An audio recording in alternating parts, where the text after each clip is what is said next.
Thank you, So brother. just a quick, inshallah, I would like to say a few words, and then each one of you will take a few minutes, just talking about the importance of voting and something about what is in the ballot and whatever, it's not a very formal discussion, formal program or presentation.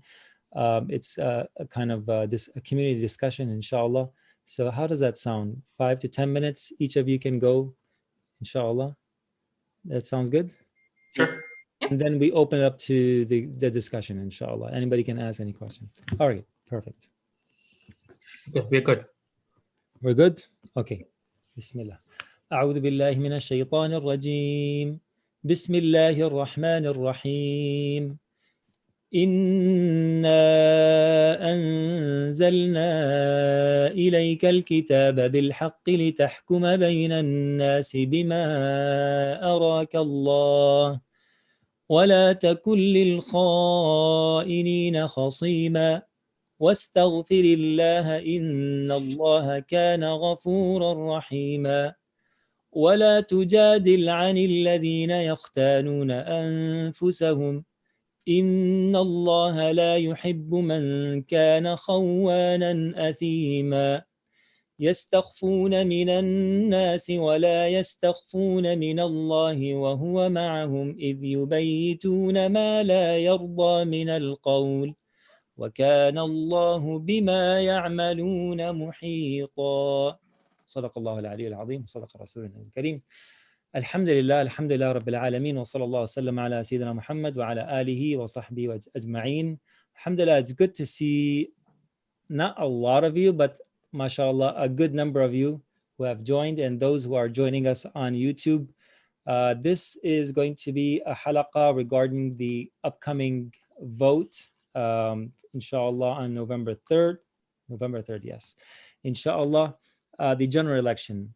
And as a minority community, it's very important for us to understand the importance of voting and all the the things that are important to know about voting. Normally in our Friday halaqas or even our Friday sermons and other programs, we don't usually talk about politics, but because this is an important civic duty that applies to all citizens of this country and this land, so it's important to understand that responsibility. And the Prophet ﷺ, he was not just a prophet, he was a prophet of the legislation from, in terms of the law, the Islamic law or the Sharia, but that also includes being a statesman as well. He was a leader. He was a leader of more than 100,000 Sahaba and Sahabiyat, and men and women. And he was a leader of the new Islamic State, the Islamic State in Medina Munawwara. And he initially, and the companions, there were a minority in Medina. They started off that way, and they were living among the pagan Arabs, the Jewish people, some Christians, and other people who lived in Medina. And there was great lessons that we can learn from the seerah of the Prophet ﷺ. As all of us know that Rabiul Awwal is starting, right? I hope, inshallah, in a day or two, that the month where the Prophet ﷺ was born came into this world. And to connect us with the seerah of our Prophet ﷺ, Allah says in the Quran that the Prophet ﷺ is a great example for you. لَقَدْ كَانَ لَكُمْ فِي رَسُولِ اللَّهِ أُسْوَةٌ حَسَنَةٌ. So you always find nuance answers to a lot of our questions in the seerah of our Prophet ﷺ if you read it closely and understand it well. I just want to say one thing here is that a lot of people consider voting like from an Islamic perspective, it's like a fard or a wajib thing. It's important. If you don't, you are considered as a sinner or something of that sort. I just want to make this clear that it's not an obligation from a Shari'i perspective to vote, and you have to vote, and if you don't, you are a sinner, or something like that. Um, it's your civic duty, and Allah subhanahu wa ta'ala orders us to take part in things that are meaningful, and things that are beneficial, and things that will bring about good for humanity, for the people, especially for the people, for the land where you live. And so it's not a fard or wajib, it's important. And if you do so, inshallah, with a good intention, and with having the right tools and skills and knowledge, inshallah, you can make a difference. Like every like a drop in a bucket, it's still a drop, but the drops all make a bucket full of water, and each drop counts. So each vote that we give, and the voting that we cast our ballots, inshallah, to make a difference, even if nothing happens. And also this idea of, some people say, well, there's, we don't find good in any party, or either one of the two parties. You could take the route of going for the lesser evil. That's also one way to look at it. But inshallah, you won't. You know, it's important to understand that you won't find any party that will fulfill everything that you think of, or that you want, or you demand, or you want to see in a particular party. So whatever you think is best, and inshallah, we are not advocating for any particular party. We are a non-profit organization, and alhamdulillah, I'm really blessed to have, and we are blessed to have, mashallah, three great individuals. Brother Muhammad from Jetpack, mashallah, he just joined the team. Mashallah, he's the executive director. And we have Nazia Ashraful, who's the government affairs director at CARE. Mashallah, been around for some time, mashallah. And we have our local brother, who's also been in politics for some time, after a long run in the masjid politics. And now, mashallah, it's good to see community members getting into these areas as well, as we need representation from our community, from our Muslim community, as a minority community, representing in I think in a lot of our official places, like local, town, and city and state of official capacity. It's good to see people getting there. So inshallah, we'll quickly go around with our three speakers, inshallah, for a couple minutes. First, if you could also tell us a little bit about yourself, and take a few minutes to, inshallah, say what you have to. And then, inshallah, right after that, after the three speakers have spoken, we will open it up for the community, inshallah, for your questions and comments. And this is going to be an open discussion, inshallah, after that. So we'll go with, we have M, M, and N. So we will go with, which comes first? O or you? Okay, we'll go with Muhammad, mashallah. Muhammad, mashallah, is a beautiful name. So we'll go with you first. Thank you. Oh, I agree, Imam. Thank you so much, Imam Abdurrahman, for those words of wisdom, but also for welcoming us into the space to talk about this really important thing, which is, voting in our communities. I think you pretty much hit the nail on the head, explaining why, even if it's not an obligation, it is a responsibility that we have. So before I get to that, I just want to give you a little introduction on Jetpack, so that everyone knows what we do. Our mission is to increase Muslim civic engagement, and as a result of that, making sure that our community's voice is heard by our government and then reflected in our public policies. We do this in different ways. Our primary work is to train American Muslims who want to run for office or work on campaigns or eventually work in government. Our training program empowers Muslim candidates with knowledge on fundraising, how to vet consultants, how to hire good staff, use social media, and every other aspect of campaigning. But we also work with other groups to build coalitions, to pass just public policy.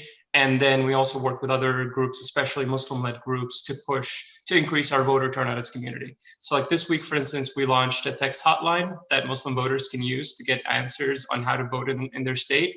And I can put in the information in the chat later for that, and also, talk about it in the Q&A maybe. because many Muslim-led organizations are doing phenomenal work this year to do outreach to Muslim voters and increase that turnout.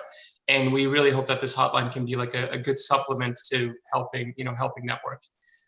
We do this work because we believe that increasing our turnout as a community is a responsibility we all have as citizens in our democracy, but also it is a responsibility as Muslims. The Prophet Muhammad sallallahu alaihi wasallam said, "Man ra'a minkum munkaran falyughayyirhu biyadihi, fa in lam yastati' fa bi lisanihi."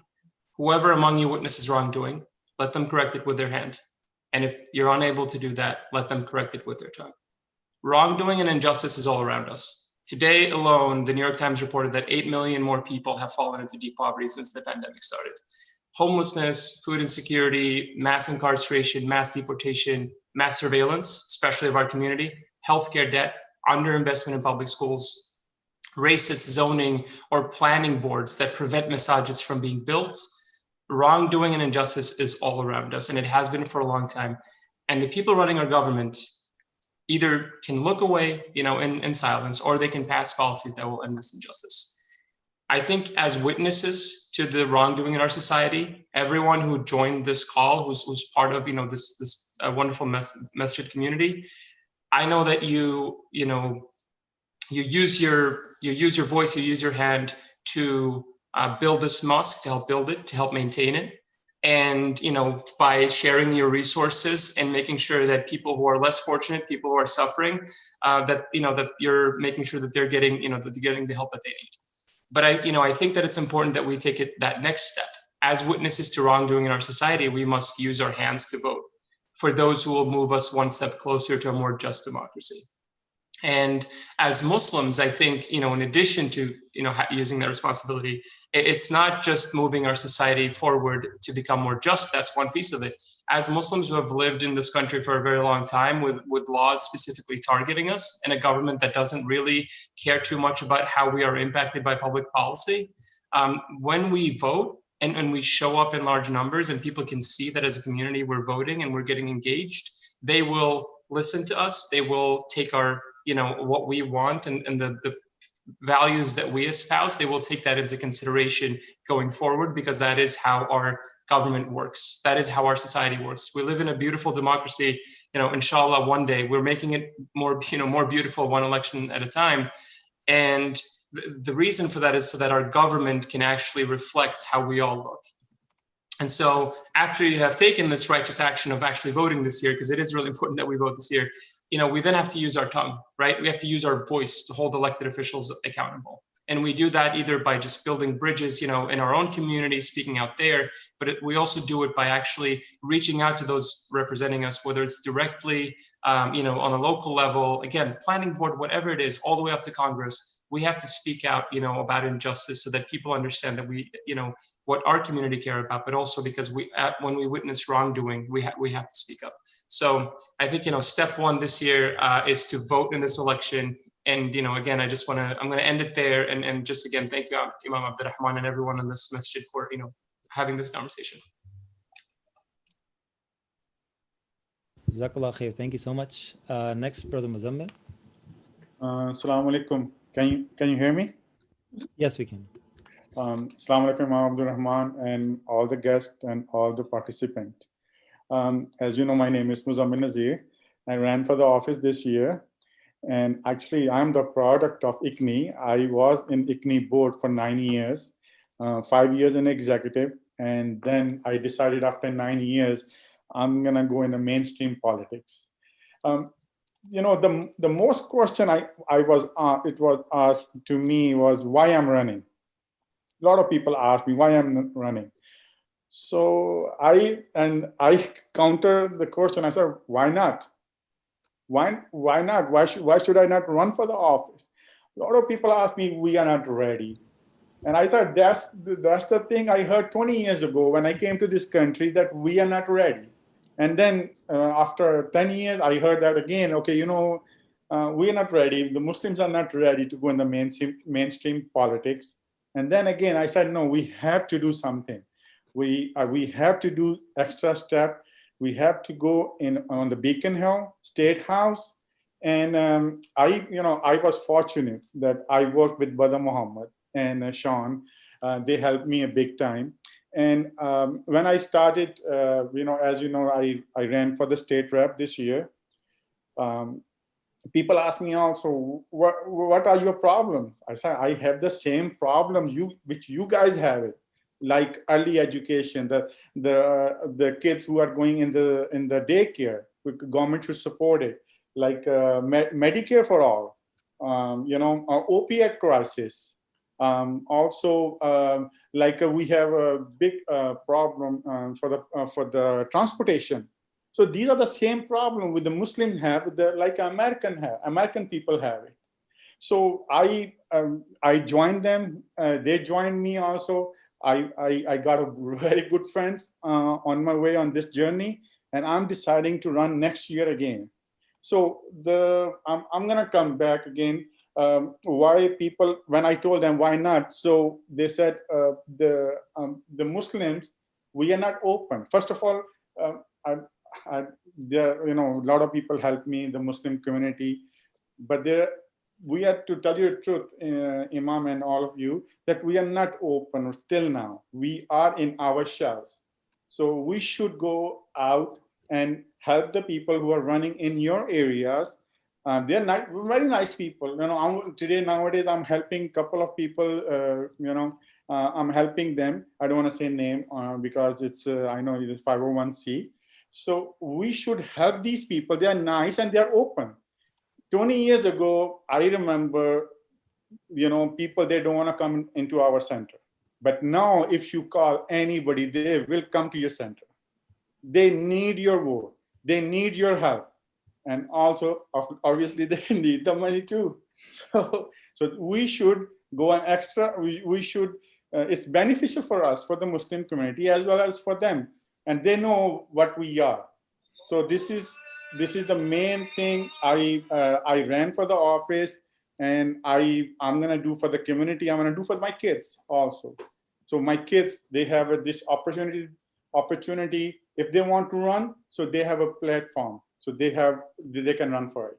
So that I'm gonna end over here, and we will do question and answers after that. So. Jazakumullah khair, Brother Muzammil. Next, Sunazia. Assalamu alaikum, everybody. Thank you again so much for having me this evening. I think both of my brothers explained it very well, the importance of voting, and I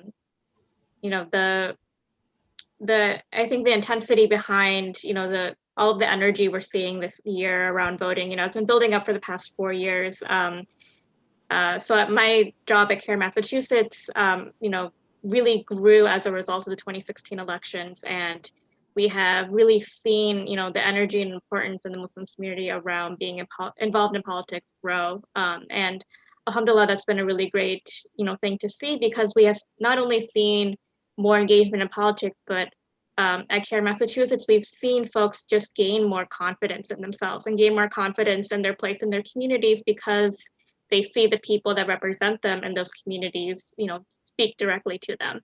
And so, regardless of what happens this November, I am praying and hoping that, this energy that folks have collected continues, because there is honestly nothing greater than seeing a little kid, run up to their elected official and ask them a question, because, that is exactly what politics is supposed to be about. And so I am looking forward to the future years, thinking about November, but also just hoping, that we get past it in one peaceful motion, and then are able to continue to do the great work that we're doing with involving local Muslims in their local politics.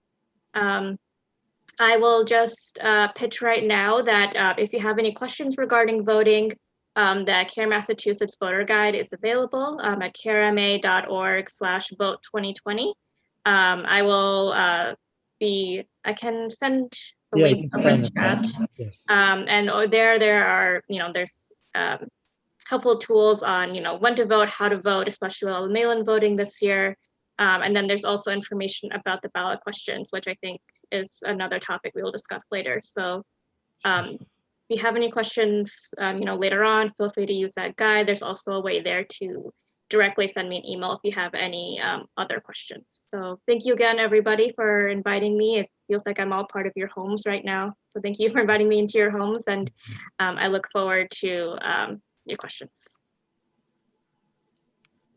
Inshallah. Thank you so much. Inshallah. So we will now open it up for open discussion. If you have any question or anything to say, inshallah, you can unmute yourself. Brother Imran, do we have it open for anyone to unmute themselves?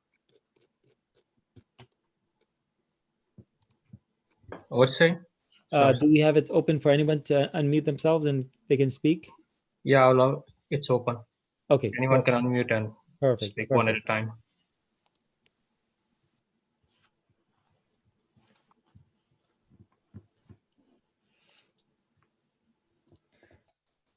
I mean, while we wait for people to maybe gather their thoughts, Nazia, do you want to go over registration deadline?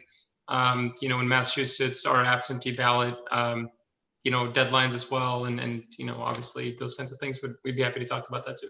I know Yeah, Nazia's doing really good work, so. Yeah, definitely. Let me pull up our guide so I can read directly from there. So there are a couple of deadlines to keep in mind for this election. So again, the election day is Tuesday, November 3rd. The deadline to register to vote is Saturday, October 24th.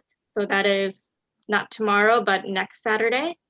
So you have until then to register to vote, both if you plan on registering or plan on voting in person on November 3rd, or if you're planning to vote by mail. So that is your deadline for both dates.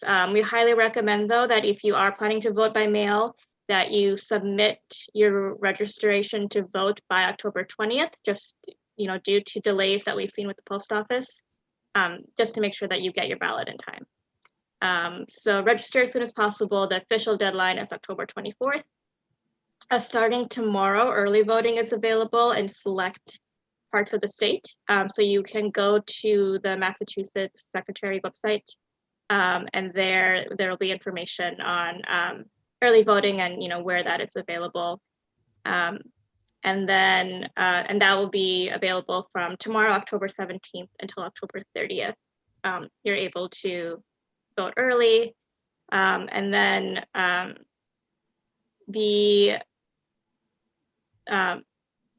the date to get in your ballot is technically November 3rd.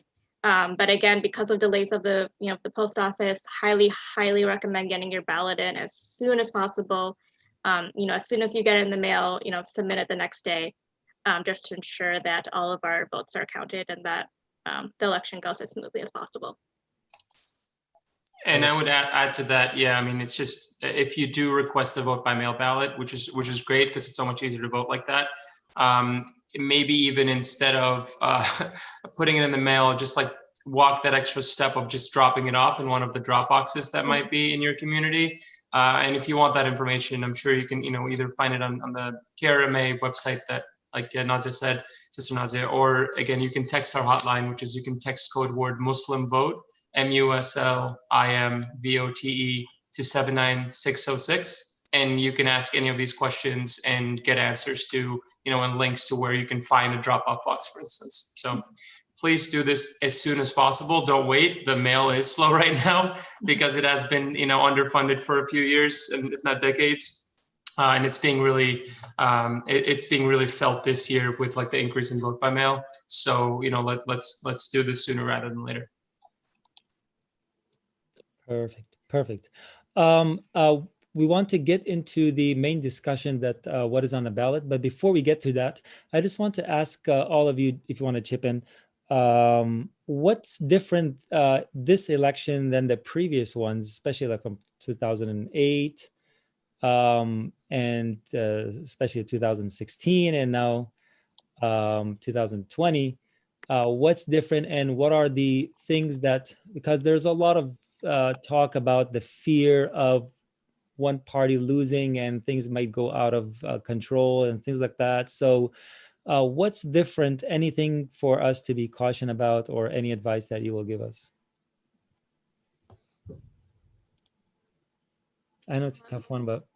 Yeah, no, I think there has been a lot of concern over, because we're doing a lot of mail-in votes this year, about concerns over when we're actually going to know who won elections, and that's everything from local elections up to the presidential election. And so I think, one thing that we're going to make sure of this year is that folks understand that, we're not going to get results right away, on November 3rd, and that it might take some time before we truly know who won any of the elections. And so patience will be really important this year, inshallah, from everybody, and just trusting that, inshallah, the process will work itself out. So I think there's a lot of patience going to be involved this year, and just, folks being ready to slowly accept answers as they come. Can I say something? Sure. I think this election is going to be different from all the elections, from in the past because of COVID-19, first of all. And the second thing is our president, Mr. Trump. These are the two big differences from the previous election. And the reason why I'm saying is, I think the turnout is bigger than before, because first of all, the absentees ballot, a lot of people, they don't go and vote. So they have an opportunity to sit home and cast a vote. So that's what I believe. I think they're going to be more balloting, more casting in this election. And everybody should participate in that one. This is my, my thinking. And I'm helping a couple of people, as I told before, and they are also have this notion or that there's going to be bigger numbers in this election. So that's what it is. Yeah, I think turnout is going to be massive. Brother Muzammil was right. I think we're going to see historic numbers, period, because it's been a long time since, 2008, really, since I've seen people this enthusiastic about voting. Mm-hmm. I think the difference for me from 2008, the enthusiasm isn't as much about potentially, and I just want to preface this by saying that I'm going to speak on behalf of myself and not necessarily JEPEC. JEPEC is a nonprofit, nonpartisan group. So, these are my opinions, this like what's coming on next. And I think in 2008, there was genuine hope, in the behind the enthusiasm, genuine hope. And a lot of people were very excited, not just here, but around the world about, how potentially a Barack Obama presidency would change the world, right? Because I think the United States is the most powerful country in the world, and what we do impacts countries all over the globe. So there was a lot of hope on them. This time, it's definitely the opposite of hope. I think it's people are terrified of what's going on, and at least I would say the majority of the country is genuinely scared and kind of gotten to a point where they just, it's really hitting home that, especially with COVID and the joblessness and, the death rates, right, being as high as they are, and complete lack of interest by the federal government in actually, looking out for its citizens. I think it's really hitting home. And also actually the protests this summer too, I think changed a lot of, how people feel about where we are as a country and our society. So there's been like a huge awakening and people want to restart, right? Like I think we recognize, we actually can play a massive role in how our society is functioning and not live in this fear that we're living, not wake up every day and not know at all what's going to happen next, right? I can tell you, as someone who was born into dictatorship, these are the stories I heard growing up of like having no idea what your federal government is doing and being genuinely super concerned. And our country's not supposed to be like that, right? Mm-hmm. So I think like that's one big difference into why people are enthusiastic about voting, and we're going to see a huge turnout. I think the other aspect is, like Sister Nazia said, we have to be really patient. There are going to be a lot of really close states, even if the difference is 3%, which is still a large number, but like that's small enough because of the vast amount of vote by mail requests and potentially long lines and stuff. The counting will take some time in places like Georgia and Florida and Arizona and Texas, and we might not know the results, for a little bit. And then lastly, we've got a president and administration that have more than intimated that they're not going to potentially accept the results. So then it becomes, what do we do with that? I think like our reaction to that is going to be really interesting. I think a big reason why so many groups are working so hard to make the turnout enormous is we want to, like, Democrats want to win by so much that they can't even dispute it. So I think the great unknown this year is a big difference. And that, that different change. But I am feeling cautiously optimistic because I do see a lot of people being interested in voting in a way that we haven't seen since 2008. And I think in 2016, a lot of people, A, didn't take the threat seriously, but also B, really disliked Hillary Clinton. And that was like a big factor. Whether it's justified or not, that was a factor with Hillary Clinton. We're not seeing the same thing with Joe Biden. So. I want to add something, what Brother Muhammad said, the fear. When I was in an ICNI board, whenever I have to ask people to sign the petition, they were afraid to sign the petition. They said, oh, I'm going to be flagged. I don't want to sign this petition. So this is that we have to change this thinking. No matter what, we are in this country. We have a social security number. We have our driving license number. We have, everything. We are already flagged. So we don't need to worry about it. We have to tell people they have to go and cast a vote. This is our civic duty. That's what we did in our countries. And we have to do the same thing. I just want to add this one with Brother Muhammad about when he was talking about the fear. Perfect. All right, thank you. Now, we want to talk a little bit about the two questions that are on the ballot. There's a lot of questions about, how is that going to actually play out if it does get passed, and what these two actually mean, and what are the pros and cons. So if each one of you could just elaborate a little bit on it, and if anybody has any questions, they can jump in, inshallah. Nazia, if you want to go first. Yeah, definitely. So if you are able to go on, go to another screen for a moment, and if you go to the KRMA website, you should see, unless something has. If you want to share, if anyone who wants to share anything, you could share on the screen as well. Okay, let me just do that then, so that we're all on the same page.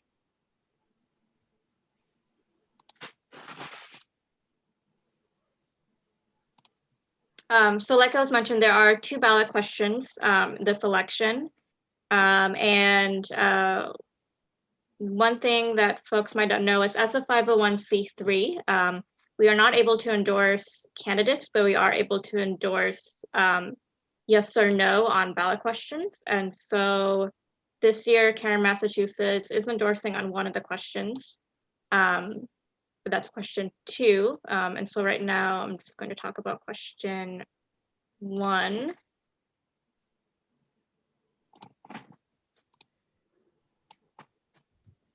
So question 1 is the right to repair law. And what this law essentially would do is, starting with vehicles that are created after the year 2022, there would be a new application system that would allow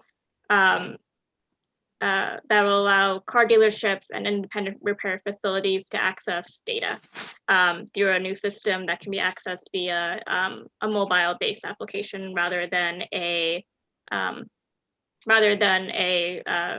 stationary computer. So that's pretty much it. I know that there have been a lot of discussions around data security on this question. From what we have seen, there isn't any grave concern around data security and this question.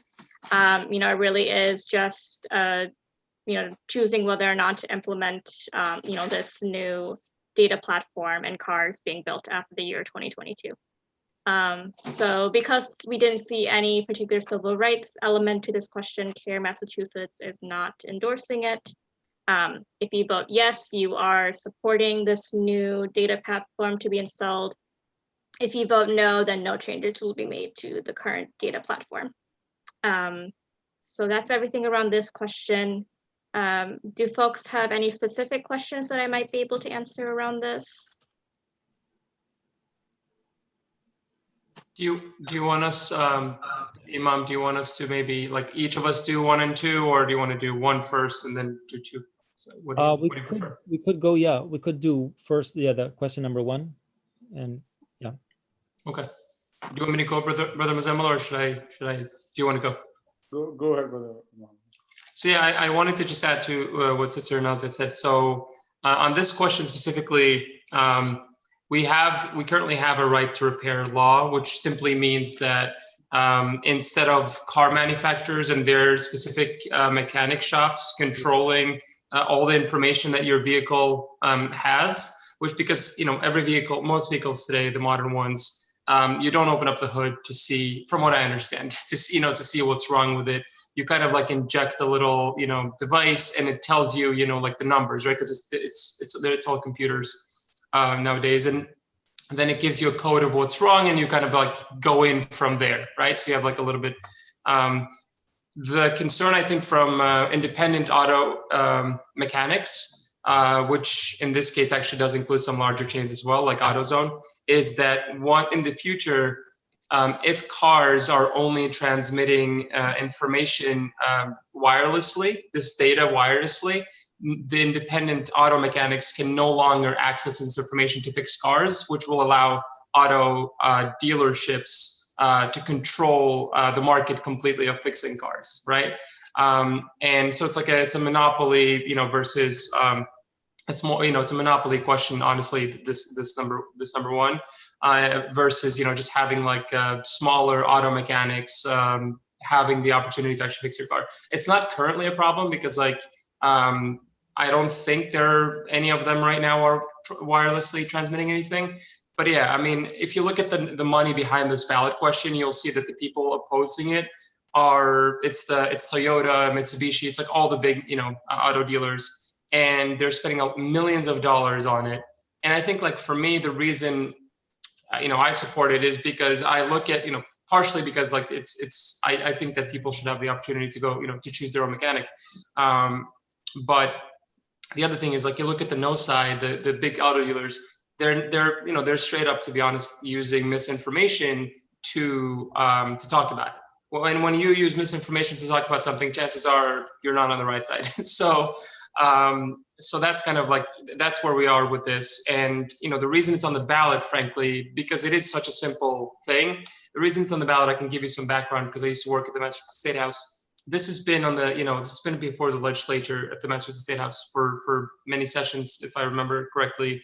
And it is a fairly well supported bill, but the auto dealerships and their lobby has lobbied to make sure that it doesn't go anywhere, despite it actually being supported by the legislature, by many legislators.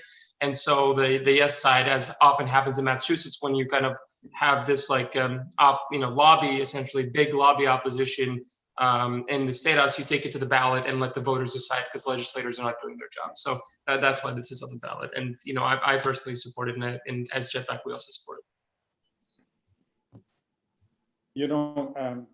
As you guys know, I'm in the car rental industry.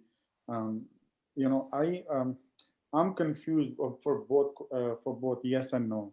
I know this is the big corporation are behind this. They don't want it because they sell it, they make money, and I understand that.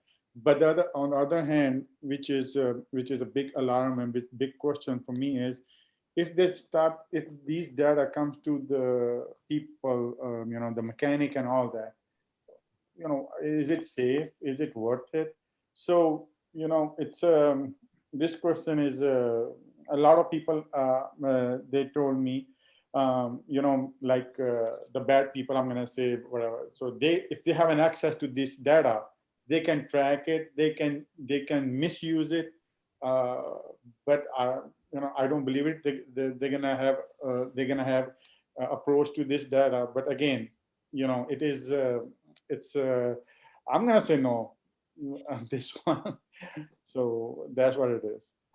I mean, if I may say, so the thing about the data is the law is written in a very specific way where it's only the vehicle performance information that's being shared. It's not GPS, it's not like location or anything like that, or any other personal information. It's simply how the car is performing, meaning like, I don't know, whatever part of the car that, how it's performing, and that's diagnostics is essentially would be shared, which right now is what is being shared, but you're using a device versus wireless. That's really the only difference. And as far as, our data, Can you elaborate a little bit on that, the word device versus wireless? Well, from what I understand, again, so like basically you can plug in a machine into your car and get this diagnostics. Perfect. Right?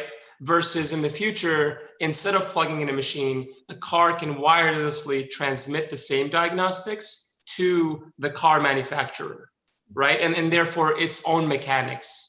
And these independent mechanics basically, or repair facilities basically want an application developed by these car manufacturers where they will be able to have this access to diagnostics in the future so that they can continue repairing cars.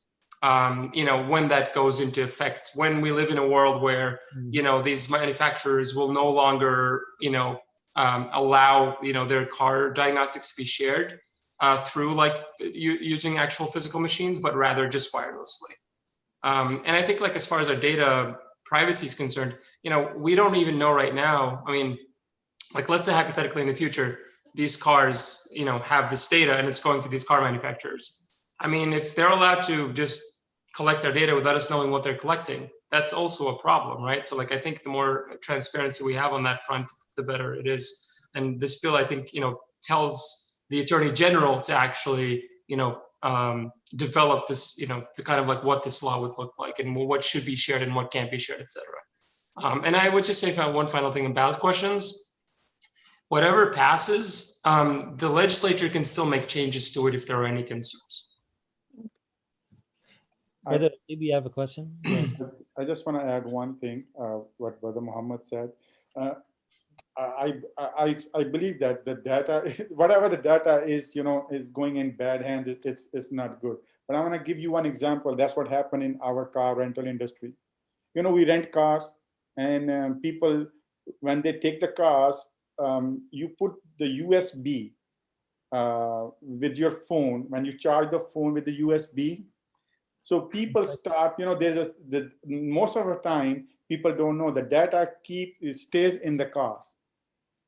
It's asked you in the beginning, do you want to allow to transmit the data in the car? Yes or no. A lot of people say yes, but all the data goes in the cars. And then what they did, someone created that software and he started renting a car, putting that in the USB, that machine or whatever, and getting out the data from the cars. So that's what I believe. Data is always, it should not be whatever if it's in the car or if it's in the manufacturer, it should not be there. But as Muhammad said, it's gonna go to legislation. If they can change this law, that's on the ballot. That's true. Brother Aqib. Salam. I just wanted to make a comment because it's intriguing that this won't be like applicable until model 2022. And if you see the car industry and the trends, what we're seeing is their car in today where you don't even need to go to mechanic, right? They just update your software and you're good to go, like the Tesla, right?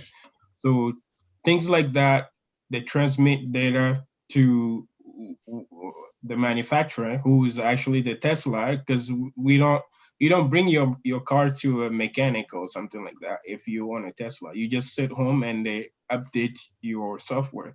So from that perspective, I think if we follow the trends and these big companies are supporting this kind of motion, perhaps they have some they know where things are going. Like for instance, California just passed a law that I think by 2030, all the cars has to be electronic vehicles, no gas vehicles, right? So just my 2 cents from where I can add to this.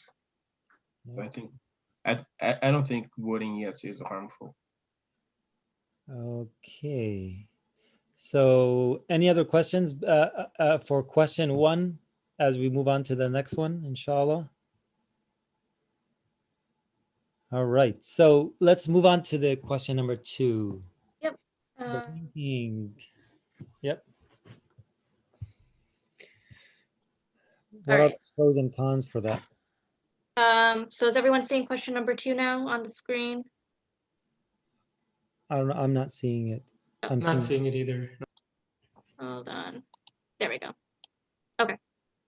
Yep. Now we're seeing it. Great. Mhm. So question 2 is regarding ranked choice voting. And so this would implement a new way that voting occurs in Massachusetts elections regarding Massachusetts representatives. So this wouldn't affect the presidential election. It would only affect Massachusetts representatives from the local level, county level, up to the congressional level. And this would start in the year 2022. So ranked choice voting would essentially looks at the process where right now, whoever gets the most votes wins in an election. And, so we've seen that, for example, in the congressional race for District 4 this year, the candidate won by, I believe it was like maybe 30% of the vote, if that. It was a very low percentage. And so what ranked choice voting would do is if a candidate does not win with a majority of the votes, so 50%, then sorry, I should back up.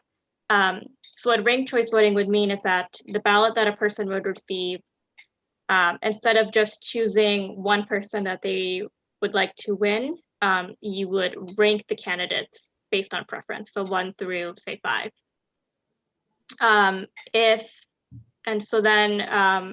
If a candidate gets a majority of the vote, so if a candidate gets 50% of the vote, then that person is the winner. But let's say if no candidate gets 50% of the votes, then the candidates who had the least preference votes will be eliminated, and therefore increasing the votes for the folks who are in the first and second place. And then a new tally is conducted, adding the votes from the eliminated folks to the front runners.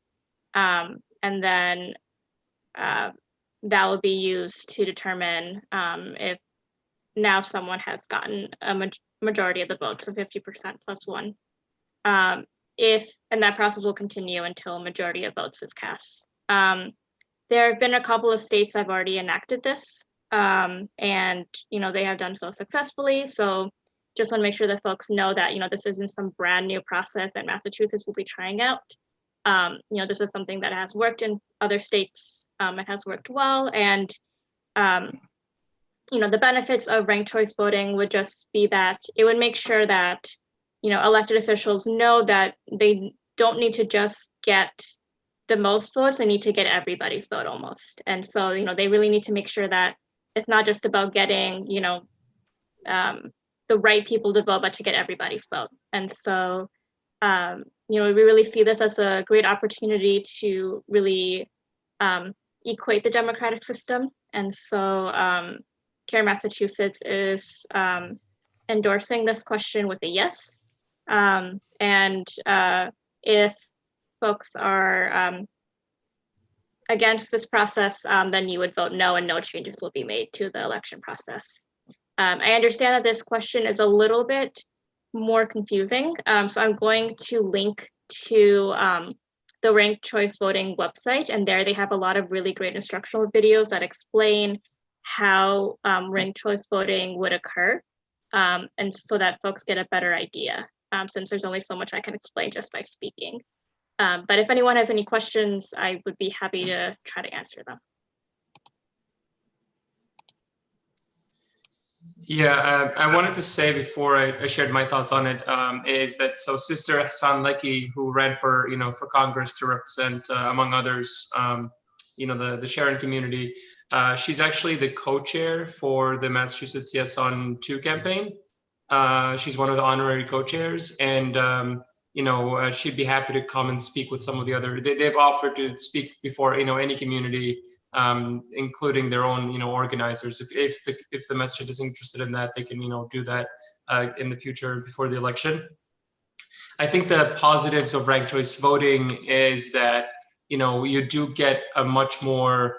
You will ensure that the person who actually has a majority, and especially in more contested races, with more than 2 candidates, you will ensure that the person who gets more than 50% of the vote share is actually elected, rather than someone who potentially gets 30% out of 8 people or something. And the way they do that is essentially because they get to rank them. When you eliminate the bottom person, you take that person's number 2 votes, and you then look at how that person and those number 2 votes, are tallied to the remaining candidates, and then you then add their 1s plus 2s from this other person, and that and eventually you get to like that majority pretty quickly. So I think one of the positive things about it, and because this exists, by the way, in addition to other states like this, and as I mentioned, Cambridge elects its city council using ranked choice voting, and has for I think 6 decades, maybe longer. The good thing about it is, instead of having individuals kind of fighting each other for that vote, what you'll see is more groups working together. So like, it's not that it would necessarily, end factionalism because you have to reach out to everyone. But for instance, if you have 7 people running for something, if 4 of them agree on most issues, they can team up, right? Because like they would benefit from teaming up. And actually, instead of talking just about themselves, they can talk about the issues. So in a way, it really elevates issues over just individuals. And I think we've seen that a lot in Cambridge, where you do get like, 2 kind of sides against each other still, but they're talking about issues, right? Like housing policy, instead of like, oh, this person is terrible, they're talking about just like, no, this policy is great, this policy is bad. And, it elevates issues like that. So I think that's a really positive thing that can maybe, end a little bit some of the personal attacks that we see in politics. And we can see more like, actual conversations on policy, which would be really good. I think also, on the other hand, it would increase potentially the number of parties we have in our country, and therefore options. Because like now that you actually can, you're no longer, because you get to run, with other people and like on a policy platform rather than an individual platform, you can see, especially on local levels, people who aren't from necessarily the Democratic Party or Republican Party, from maybe some other parties that more reflect that community, they can have a greater opportunity of, being part of government. And I think like having more voices in there that have an opportunity to change a little bit the conversation at the very least would be really positive. So, Jetpack endorses it too, and just like CARE does. I'm following CARE and Jetpack footsteps. So if they're endorsing it, I'm endorsing it too. I hate to say, well, the process of elimination, but it's good definitely for the participant. And I didn't get a chance to read the whole, study the whole thing, but I think it's I would say I'm gonna go for a yes, and it's good for the ranking perspective.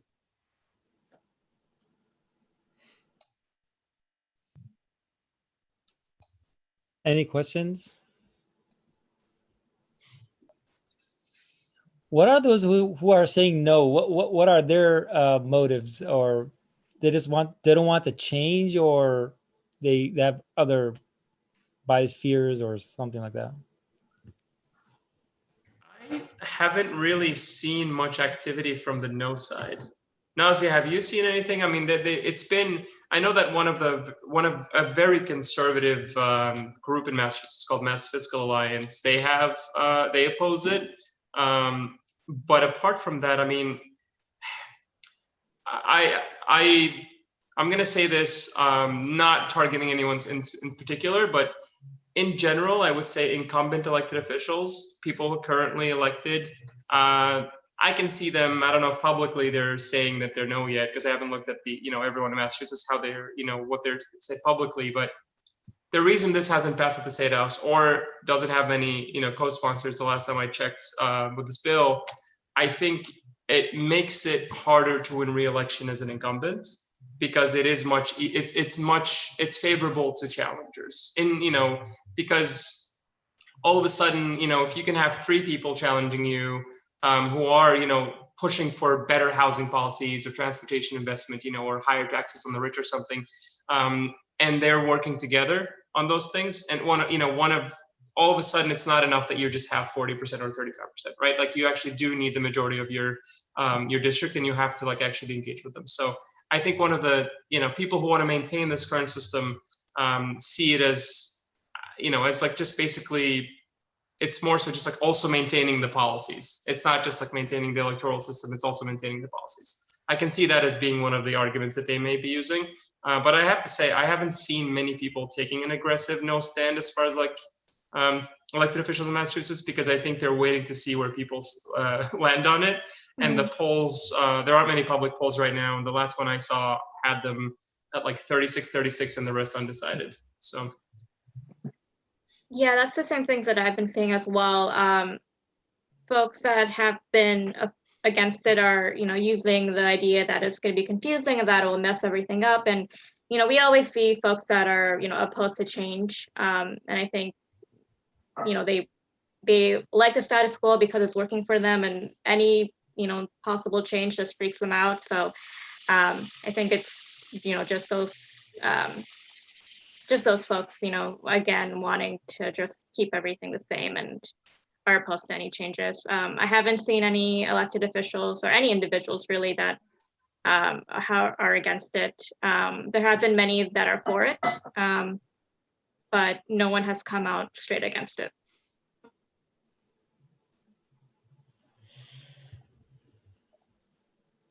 Cool. Any other questions?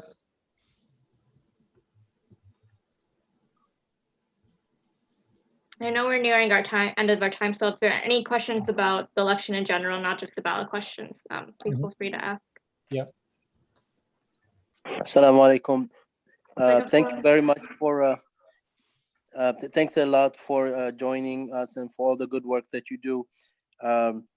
My question is, I spoke to some Muslims post the primary, and I am discovering that there is, we're not monolithic as a community. There's an issue of Muslims not being engaged, but also there's people have different non-starter issues, and even with Muslims running, I was hearing from different Muslims. There are some that have the view that okay, the sum the sum is greater than the individual, whatever. I'm not saying it correctly, but they're looking at the big picture and seeing the overall benefit to a candidate. And some people are saying, but this candidate has this position, and I cannot let that go. So, what are your views on Muslims as a base, us having very different, sticking points, particularly on social issues? Yeah, that's my question. Yeah, thanks. Before we get to the answer, I just wanted to apologize that I have to run. We have Aisha at 8 o'clock. So I would like to excuse myself, and Jazakallah khair for all of you for joining. Inshallah, hope to see you soon. Barakallah fikum. Brother Imran, inshallah, will continue to moderate. Inshallah, you can continue. Jazakumullah khair. Assalamu alaikum. Alaikum assalam, Imam. Who wants to take this easy question? I can go first. Brother Zaki, I think you and I have spoken about this at least one time since the primary. We're definitely not a monolith as a community, and there are issues. We do have our different sticking points. I think overall, if you look at us, though, as a community, we do support the idea of justice, right? The idea of ending pain and suffering for every single person. We might disagree on what that looks like, but I think overall we agree with that.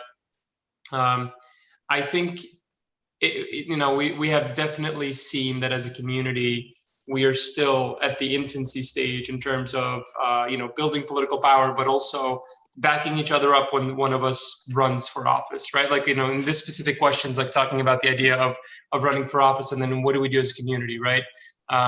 We're definitely not where we need to be. And I think, I have, seen a double standard, at least anecdotally, of how a Muslim candidate is being, what the expectations are of that Muslim candidate from the community versus, what our expectations are of someone who's not Muslim, and how we can easily, look at that person and say, oh yeah, the Islam is better than the, necessarily like some of the sticking points. I think we're too harsh on our own, and we are more judgmental of our own.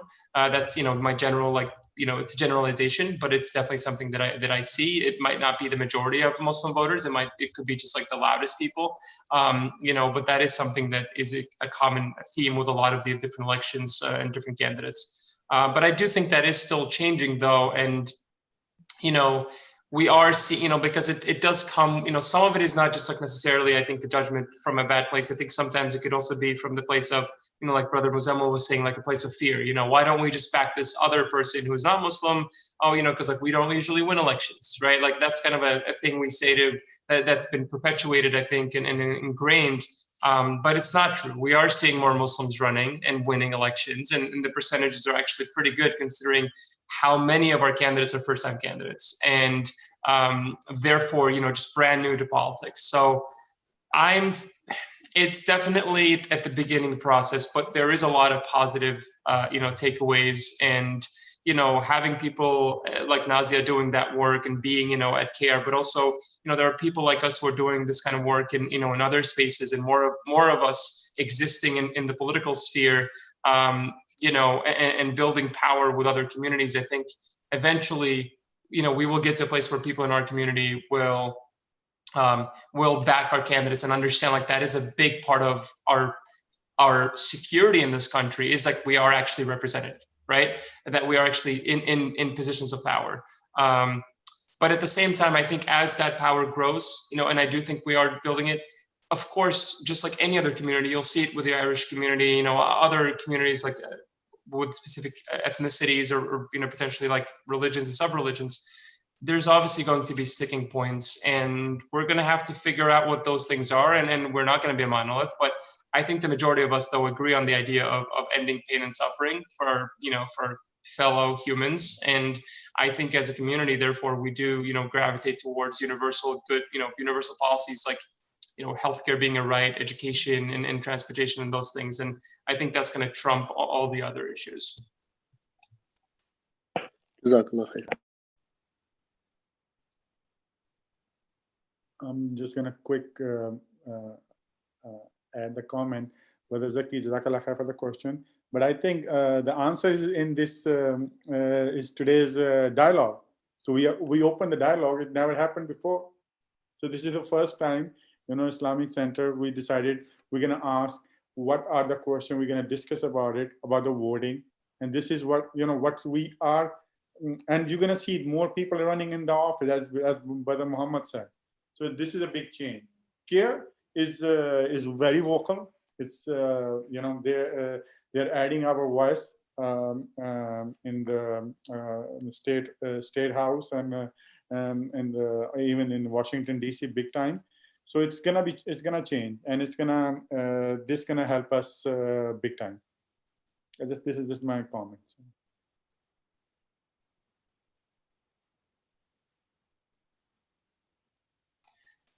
Sister Naza, do you want to say anything? And also, I don't know who is now moderating. So if someone from the masjid wants to take over, please let us know. Yeah, I don't have anything else to add. I think both brothers explained it very well. We're just at the beginning stages, and I think there's a lot of opportunity for growth. And so just going to be focusing on making sure that participation grows. That's true.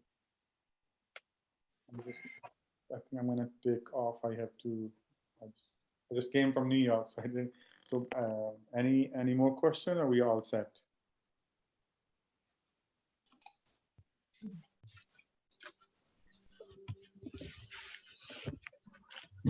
So if you don't have any question, we can end this. Jazakallah khair, everyone.